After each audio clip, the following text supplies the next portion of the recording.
കാസർഗോഡ് കനത്ത മഴയിൽ റോഡിൽ വിള്ളൽ രൂപപ്പെട്ടു. പൂയനാച്ചി ബന്തെടുക്ക പാതയിൽ കുണ്ടംകുഴിയിലാണ് സംഭവം ഉണ്ടായത്. 30 മീറ്റർ നീളത്തിലാണ് റോഡിൽ വിള്ളൽ രൂപപ്പെട്ടത്. വിവരങ്ങളുമായി സിജു കണ്ണൻ ചേരുകയാണ്. സിജു, എന്താണ് സാഹചര്യം? നിലവിൽ ഗതാഗതം തടസ്സപ്പെട്ടിരിക്കുകയാണോ? ഇന്ന് രാവിലെയാണ് സംഭവം. ബന്തെടുക്ക സംസ്ഥാന പാതയിൽ കുണ്ടംകുഴിയിലാണ് റോഡിൽ വിള്ളൽ രൂപപ്പെട്ടത്. ഇന്ന് രാവിലെ മുതൽ കാസർഗോഡ് ജില്ലയിൽ ശക്തമായ മഴയാണ്, ഇടിയും മിന്നലുമുണ്ട്. അതിനിടയിൽ രാവിലെ ഈ റോഡിൽ വലിയ രീതിയിൽ വിള്ളൽ രൂപപ്പെടുകയായിരുന്നു. 30 മീറ്റർ നീളത്തിലാണ് വിള്ളലുള്ളത്.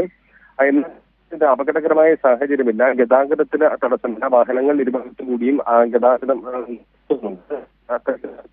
നിലവിലില്ല എന്നാണ് അത് പരിശോധിച്ച ശേഷം പറയുന്നത്. ഏതായാലും ഇന്ന് രാവിലെ ഇവിടെ ജില്ലയിൽ ശക്തമായ മഴ പെയ്തു തുടങ്ങിയത്. റെഡ് അലേർട്ടാണ് ഇന്ന് ജില്ലയിൽ നിലനിൽക്കുന്നത്. അതുകൊണ്ട് തന്നെ തീരദേശ മേഖലയിലെയും മലയോര മേഖലയിലെല്ലാം തന്നെ വലിയ ജാഗ്രതാ നിർദ്ദേശം ജില്ലാ ഭരണകൂടം നൽകിയിട്ടുണ്ട്.